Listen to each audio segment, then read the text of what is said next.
الحمد لله رب العالمين والصلاة والسلام على رسوله الكريم وعلى آله وأصحابه وسلم تسليما كثيرا وأشهد أن لا إله إلا الله وحده لا شريك له وأشهد أن محمدا عبده ورسوله ثم أما بعد.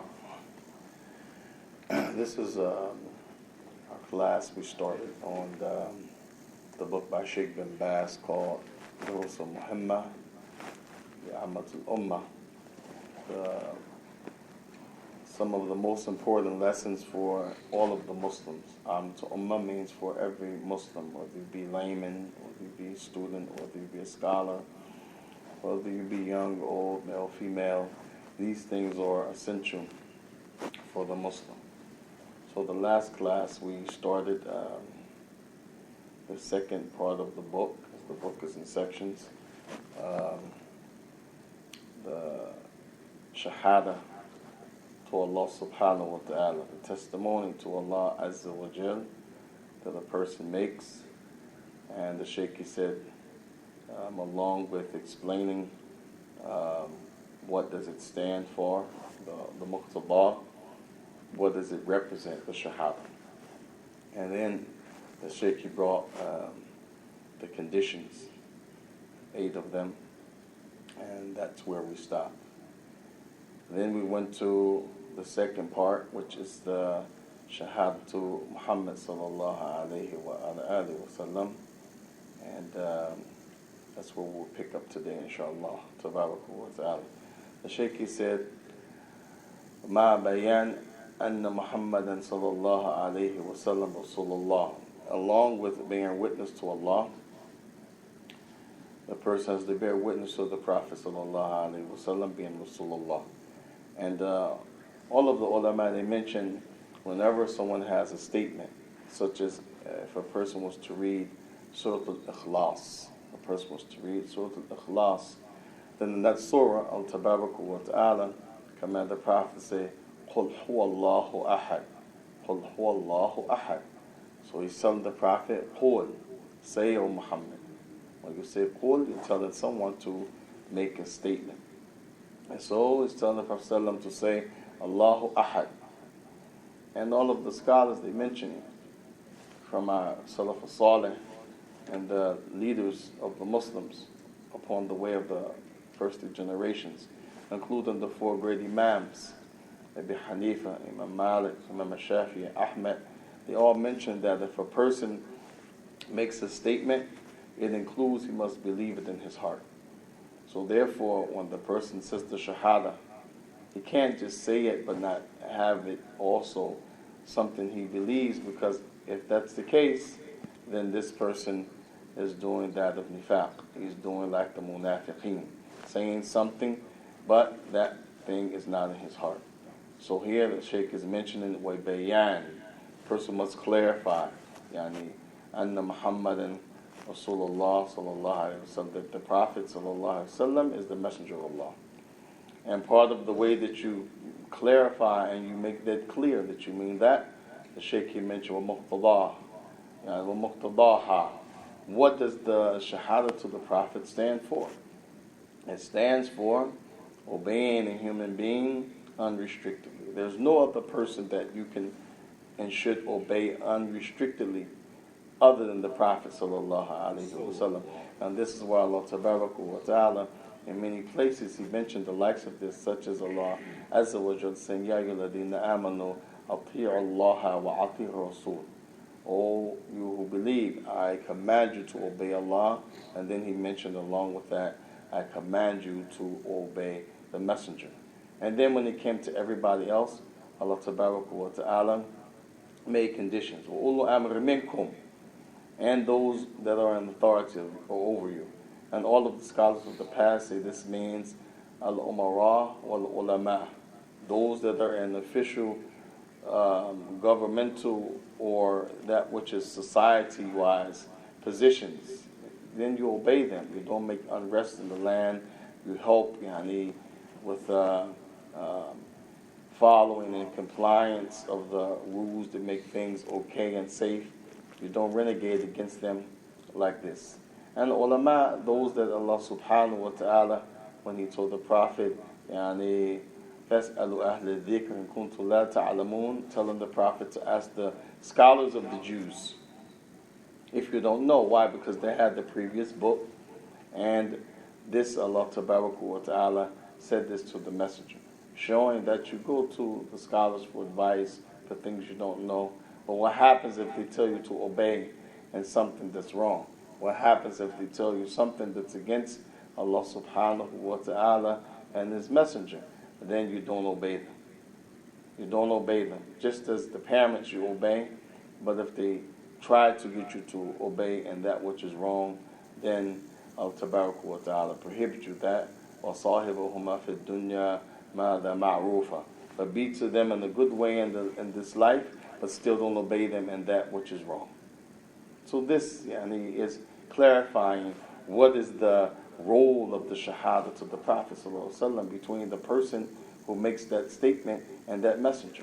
And therefore, Allah wa ta'ala mentioned many places in the Quran about this Prophet where it said, مَن يُطِعِ الرَّسُولُ فَقَدْ عَطَى اللَّهُ. Who obeys the messenger, it's the same, it's equal, it's just like he's obeying Allah. Why? Because the Prophet ﷺ is only representing the deen of Allah wa ta'ala. وَمَا يَنْتِقُ عَنِ الْحَوَىٰ. He's not going to tell you from experience or something that he thinks.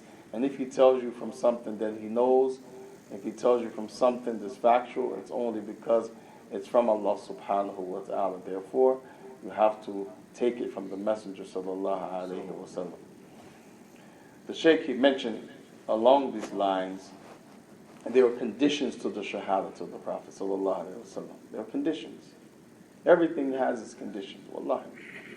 From amongst the conditions, we mentioned that the Prophet sallallahu alayhi wa sallam, the first condition to his shahada, يعني التصديق بما أخبره. نعم بما أخبر رسول الله صلى الله عليه وسلم من الأخبار.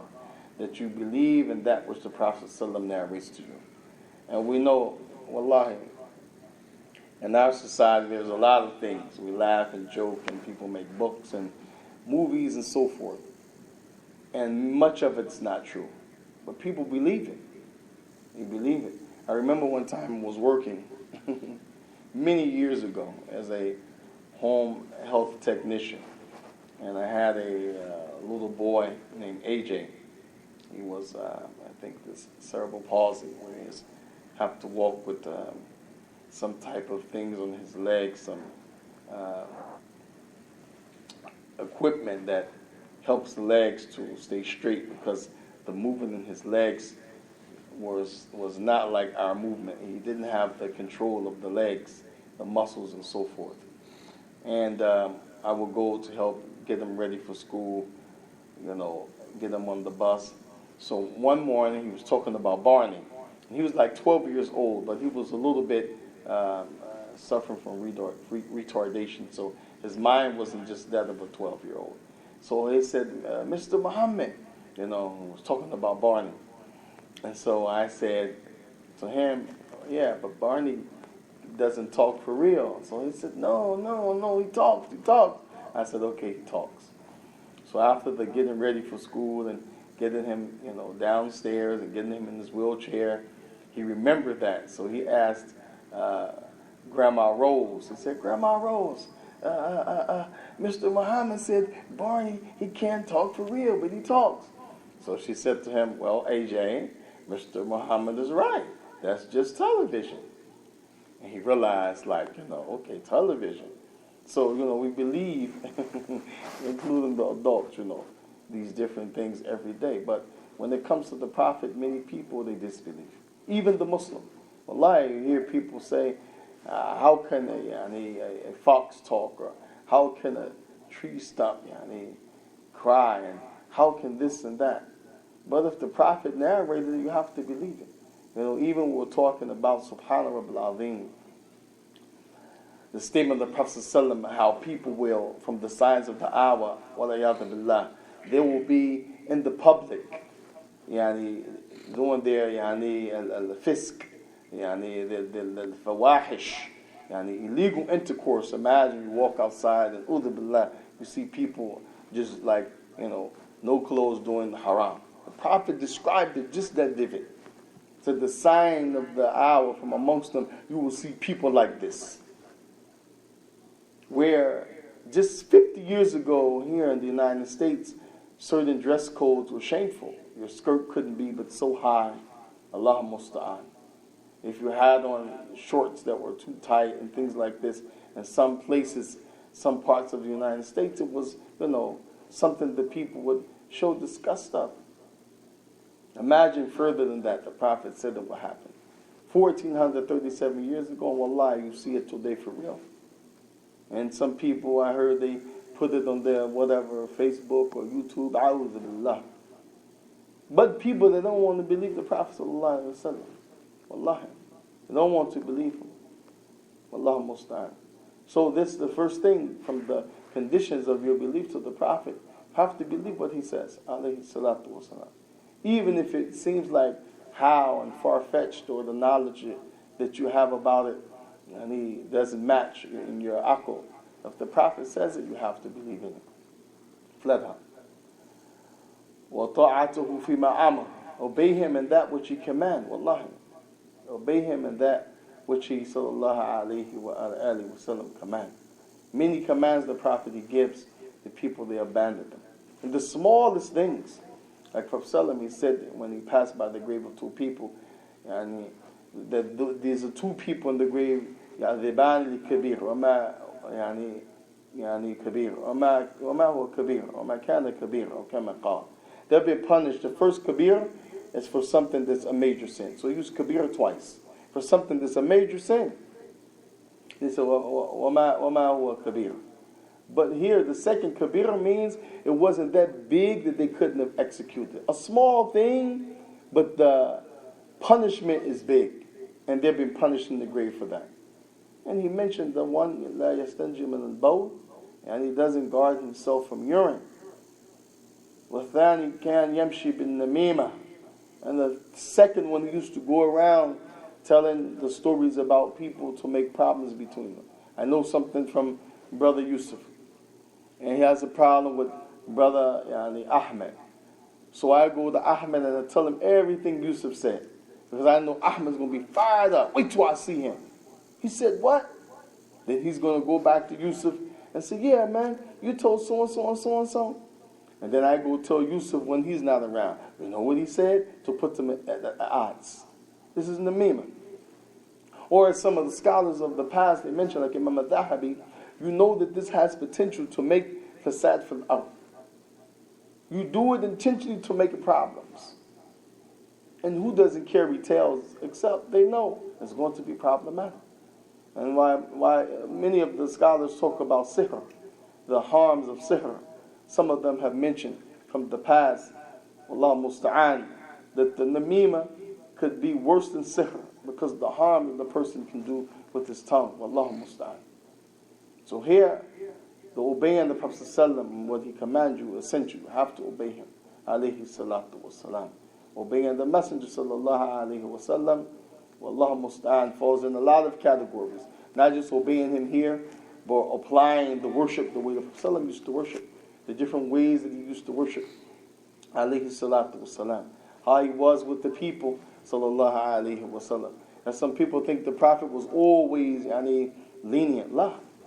Prophet had a middle course. If it was time to be lenient, he was lenient. If it was time to have ghalith, to be a little rough, he will be rough. Nah. And most of the time, in all of that, he still showed his mercy, sallallahu alayhi wa sallam. Nah. And then after obeying him in that which he commands you, وَاجْتَنَابَ مَا نَهْيَ عَنْهُ, and you stay away from what the Prophet commands you. وَزَجْرُ, and you repel it, you push it away. Wallahi, if Sallam commands you not to enter upon the women. How many times have we been places, even in masajid, and people just enter upon the women? Like the Jews. They say, hey, this is the house of Allah. Aywa, naam. House of Allah. But the command of the Prophet is to stay. Even in the masjid, you cannot just go in the area where the women are. La tadkhula nisa.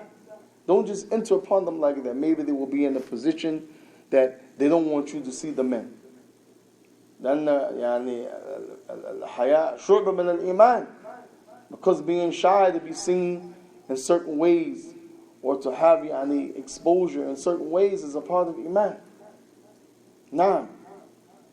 Or maybe she's feeding the baby or anything. You go, I just want sister la. You have to announce yourself. Salam alaikum. I need to get something. Or I need to come in this area. Is it okay? Hakada. Even in the house. Nah. There's company and so forth. You just don't enter this my house. Give me that pot. La. Don't enter the kitchen. Give salams, let your wife give you the pot from the kitchen. Sahih. Prophet prohibit this. And this is something, bad fitn kabira. It's something that it leads to a big, bab of fitn, a big thing of problems and commotion. To obey the Messenger sallam and that which he commanded you, and to avoid that which he told you to avoid, and push it away. Those things that he put in place for you, use them. Kama qala Nabi sallam, let's talk about, do not act on your anger. Some people say do not become angry. The meaning, do not act on the anger.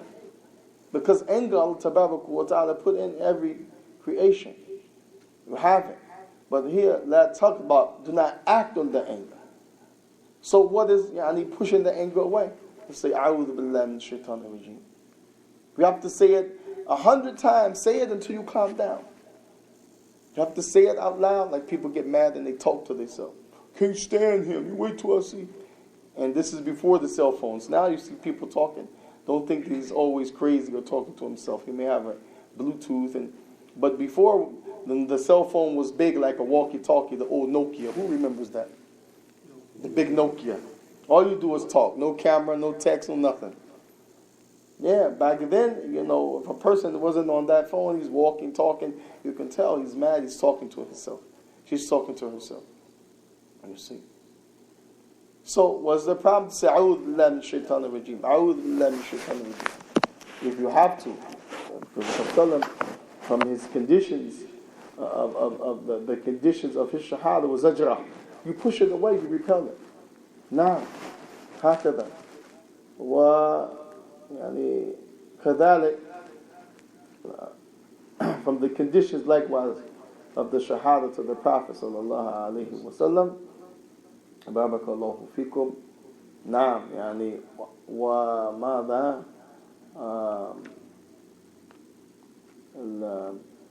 ألا نعبد الله تبارك وتعالى ألا نعبد الله عز وجل بما شرعه. Naam, bima shara'a. That we don't worship Allah subhanahu wa ta'ala except on that which the Prophet sallallahu is from his sharia, from his way. Because again, he only follows that which Allah tabaraka wa ta'ala sent to him. And Nabiyyu Kareem alayhi salatu wa salam. And wallahi, when you look at this is why the Prophet sallallahu used to warn against innovation. Although there was no innovation in his time. Was there innovation in the time of the Prophet? In the Yusuf? Have used bid'ah fi asr al-Nabi? Yeah, he brought the haqq and they followed it. Allah yubarak feek. Azak Allah. Nasallah yutabbitik. Allah bless you, increase you, make you, inshallah, raised in status in His sight. Ameen, yeah. ما فيش يعني بدعة في أصل النبي صلى الله عليه وسلم. Because there were only the Sahaba in him. And they took what the Prophet gave them, ala tul, and they practiced it.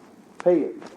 And the Prophet relentlessly warning against bid'ah, warning against this group and that group before they even came. The Khawarij. Kallama anhum alayhi salatu wassalam. Prophet described them. Naam, described them. Allahu musta'an. Called them kilabun nar. They are the dogs of the hellfire. And they had more salat and more fasting than the Sahaba. But this is not a tazkiyah for them. As some people misunderstand, this is tazkiyah for the Khawarij. لا.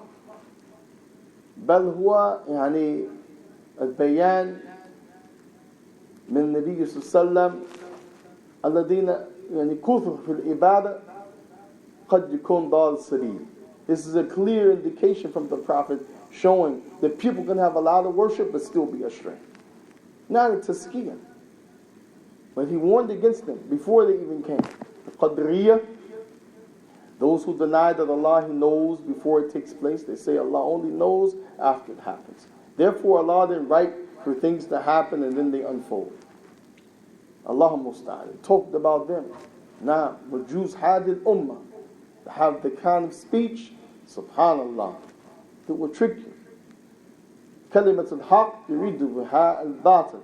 Someone has a statement of truth, but they use it intending to do deception. Wallahu musta'an.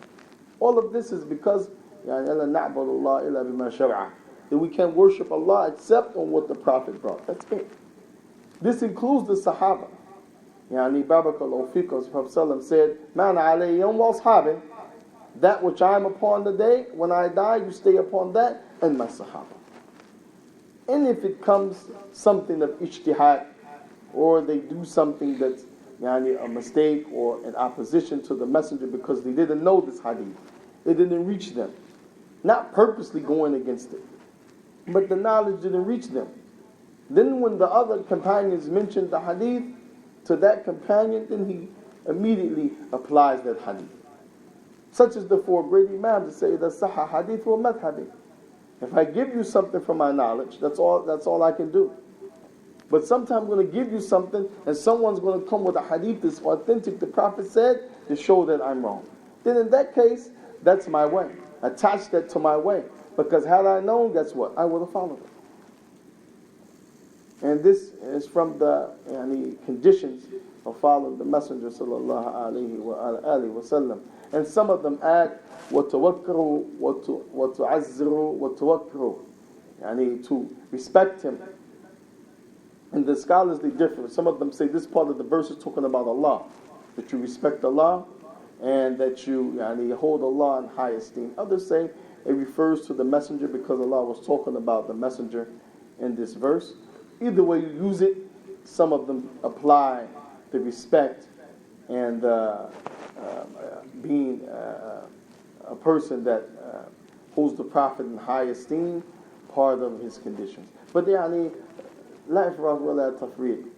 not being lackadaisical or not going too far. As you know, the people, they like the different ways to show that they love the messenger, like Mawlid, the birthday of the Prophet. Wallahi, barakallahu fikum, the Prophet didn't do it. The Prophet didn't do it. And they say, okay, he didn't do it because he had no need to. Alright, but did the Sahaba do it, if you ask? And who loved the Prophet more than the Sahaba? Wallahi, we hear about the death of the Prophet, some of us don't shed a tear. Then you watch the old movies, Kulli Hai, this one died, or Purple Rain, and people cry. Who loved the Prophet more than them? They cry like babies, when the Prophet died. Rather, before the Prophet died, and ayat became clear to them, he's on his way, the angel's going to come soon, they cried. Who loved more than them, the Prophet? Us? We love the Prophet more? Allah musta'an. While at the same time, you don't find any of this celebration of the Prophet ﷺ. Rather, they held to the way of the Prophet in good times and hard times, and adversity, and in the times of triumphant victory from Allah, they held. Even when it was against themselves, they held to the way of the Prophet ﷺ. Rather, it is because of them we have the knowledge today, because they took it and they spread it in all corners of the world. And the Shaykh mentioned lastly, the third, إيمان بالله تبارك وتعالى أو إيمان ماذا وكان إيمان ستة, the 6 articles of faith, to believe in Allah, وكتبه ورسوله, his books, his messengers, وملائكته وكتب رسوله, his angels, his books, his messengers, واليوم الآخر, the day of judgment, and the qadr, the decree of Allah, khayr wa sharr. As some narrations mention the sweet and the bitter of it. And some things Allah decreed you don't like. And how many times something happened and right away we're ready to flip? Allah musta'an. We don't remember Allah, we just react. Or we become very tight-chested when things don't go our way. But the decree of Allah, we have to control ourselves with the things that are not so sweet, as we control ourselves when the things are sweet. So this was the next lesson of the Shaykh, and we'll take this lesson next week, inshallah. Al-Kani Man Sitta, the 6 particles of faith. Now, Sheikh, any questions? The word taqleed, Taqleed. Yes. the blindfold, Aywa. is this applicable to anything or at any time to the things that surrounded the Rasulullah sallallahu alaihi wasallam? Is this at all? Do we use that term in context with the seerah of the Rasulullah sallallahu alaihi wasallam and his sunnah? Barakallahu feek. Yani the doctor is asking Hafidhullah about the term taqleed. Is this a term that we find used in reference to the seerah, or probably more stated the origin of it, and is it proper to use it if the companions use it like this? Yani barakallahu feekum. When we talk about mustalahat, technical terms and different terminology, some of them are just from the language itself. Now, some of them are from the language itself. Allah Tabaraka wa Ta'ala sent the Quran in Arabian, in the Arabic language. So some words they didn't use because they didn't have the need to use those words. As new things arose, more people came into Islam from the outside of the Arabian Peninsula, then new ideas, fikriyat, new ideas came. Yani, Allah musta'an, wa mada, more concepts, strange things like this. So the more those things happen, the more we came with different terminologies. For example, نحن جلوس الآن في مسجد في America. We're sitting in the masjid in America right now. But we don't call it masjid so-and-so and so-and-so. They call it Jama'atu Ibad Rahman. Yani Tayyib. And we have this in the time of the Prophet, time of the Sahaba, Tabi'een. Yani we have what we call Islamic centers. We pray, we go out, we go to the bathroom, we go to the kitchen, we go to the library, we go to this, that. And then I have that in the time of the Prophet. You have to go kharij al-masjid ila qada haja. Have to leave the premises of the masjid to go outside somewhere to relieve yourself. So as the need came up, depending on where you are, depending on what's happening, then technical terms can be applied to make things easy. So taqleed, yani barakallahu fikum, is an Arabic word that has many meanings, and it's used as the deviant groups and the different concepts became many. And some scholars, they say there's a taqleed, yani mahmud, or taqleed, yani mathmoom.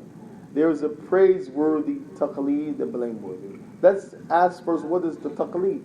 Taqleed, yani, is that you are yani, directed, like someone yani, puts a person on a leash and they pull them to the right, to the left, like this. This is an example. Taqleed. And you don't know where they're going to take you, but you just go because they have you like this. Taqleed. So many of the scholars of fiqh of the past, they said it's okay for the layman, the one who can't open the books, number one, because he or she does not know the Arabic language.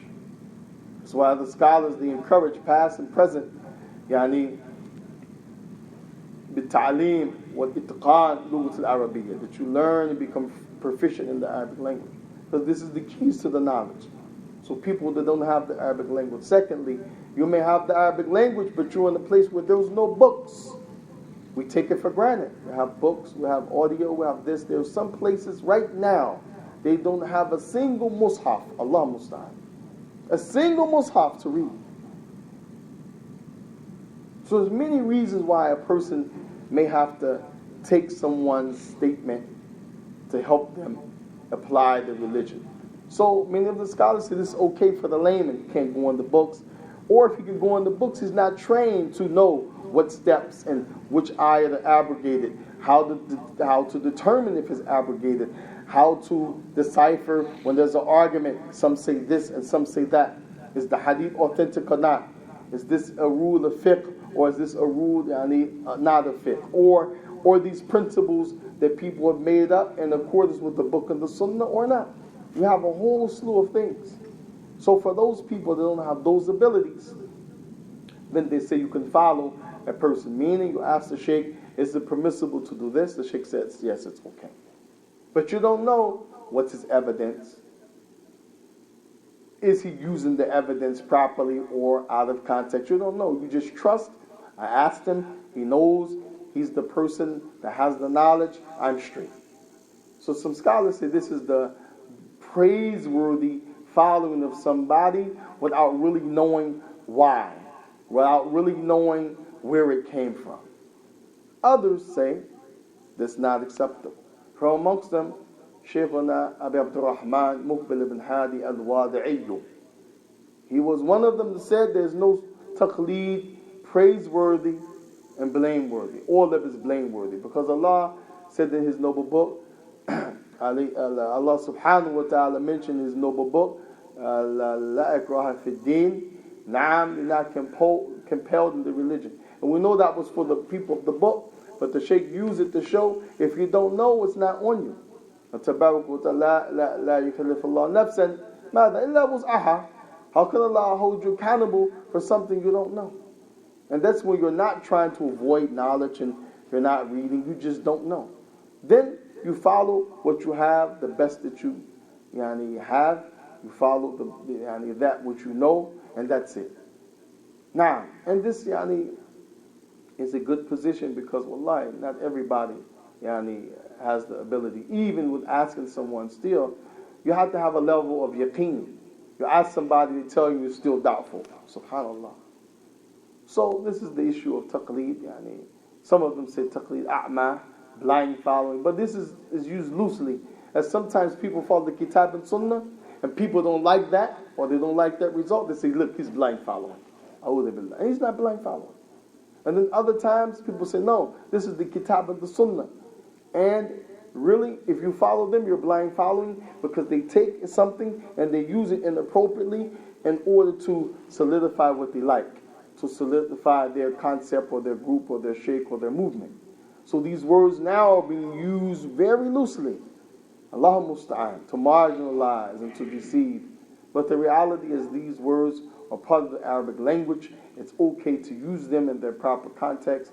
And the fuqaha, they have used them, barakallahu fikum, in their books.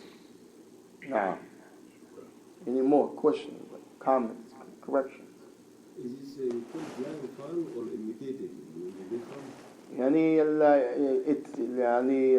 ماذا اتباع is following, وتقليد أعمى is following too. But the difference is اتباع لازم أن يكون فيه دليل. اتباع in English will say following, and taqleed following. But what's the difference between the two? Ittiba comes with the text. Ittiba comes with the text. As the Prophet al-Tabaraku wa ta'ala command us to obey the messenger. So the scholars say this is ittiba. And some of them say this is a part of your relationship with Allah.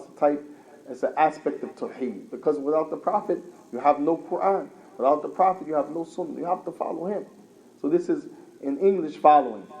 But the taqleed is following something without a nas, without a nusus, without a text. Ittiba comes with the text. Blind following or taqleed doesn't come with the text. This is the difference. Now, and sometimes you have Allah musta'an, itba'a fulan, and they use this term itba'. Sometimes they use this technically to mean he has a following, but there's a firaq, they're a group or ahzab, they're a sect. So of course they don't have the text with them. So sometimes ittiba' could mean with the text, without the text, like taqleed. But primarily when you hear ittiba', it's talking about the messenger, it means with the text. Or ittiba' sahaba, it means with the text. Ittiba' madha, ittiba' tabi'in, with the text.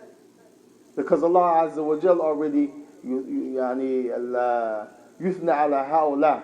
Allah already praised them that they won't purposely tell you something without the text. Rather, hum ashab al-nusus. Bal hum al-nusus. Rather, they are the people of the text. Rather, Allah has made them the text. وَمَن يُشَاكِرِ الرَّسُولِ مِن بَعْدِ مَا تَبَيَّنَ لَهُ الْهُدَى وَيَتَّبِعْ غَيْرَ السَّبِيلِ الْمُؤْمِنِينَ. Whoever has a problem with the messenger, he disputes with the messenger, fighting with the messenger. After the knowledge is made clear to him, he's still fighting. Then Allah said, وَاتَّبِعْ غَيْرَ السَّبِيلِ الْمُؤْمِنِينَ.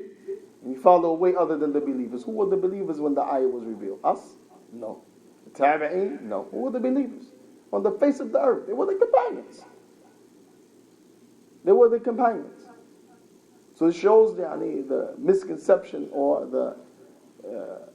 to be blatantly clear, the purposely inhiraf wa tahrif wal bid'ah wal dalala, the clear deviation or going astray or purposely meant concepts that you can't follow the Sahaba, you don't follow the Sahaba in this time. La, that batil.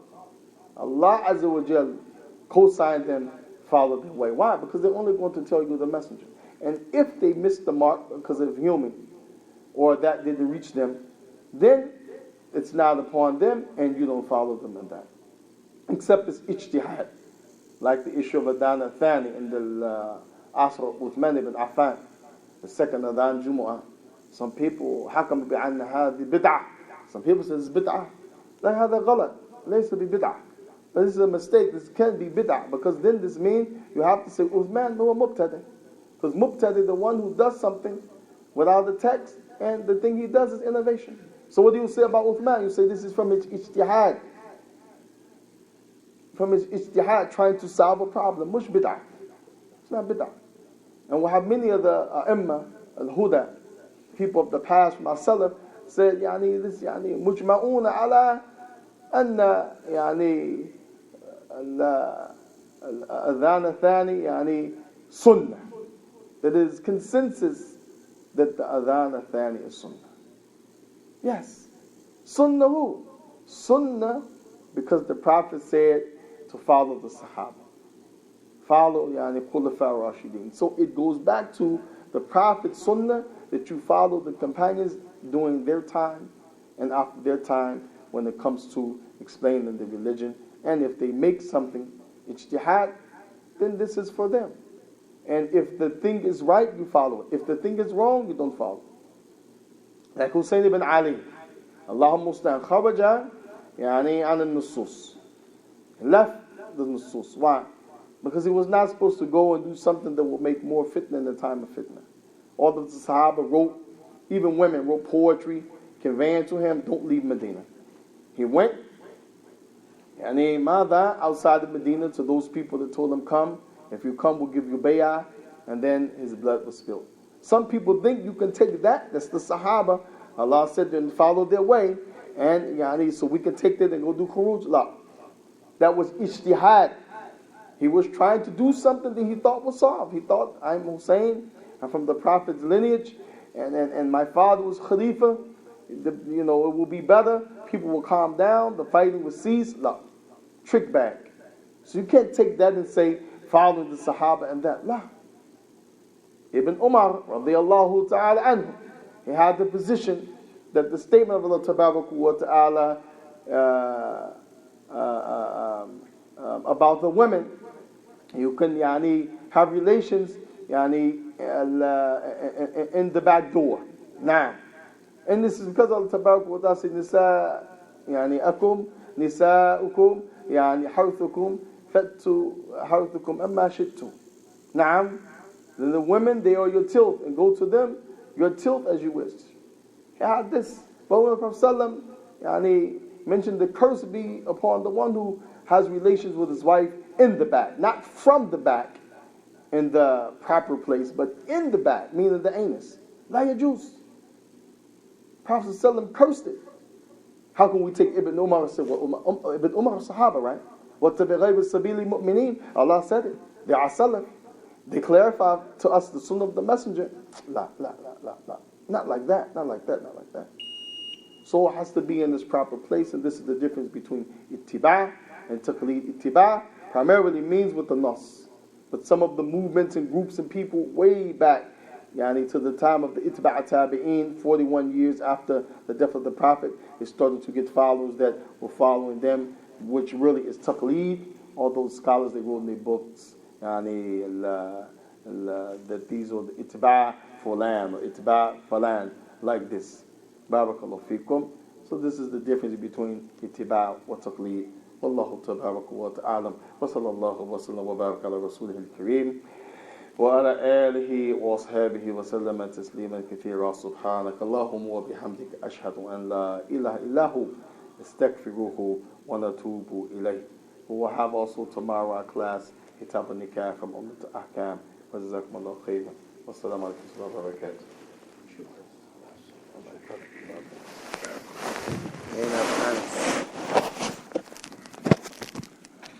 Here is a click says done.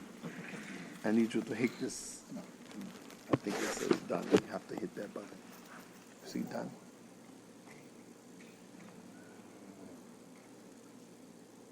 Share done. One of the. Don't turn it though, because the page will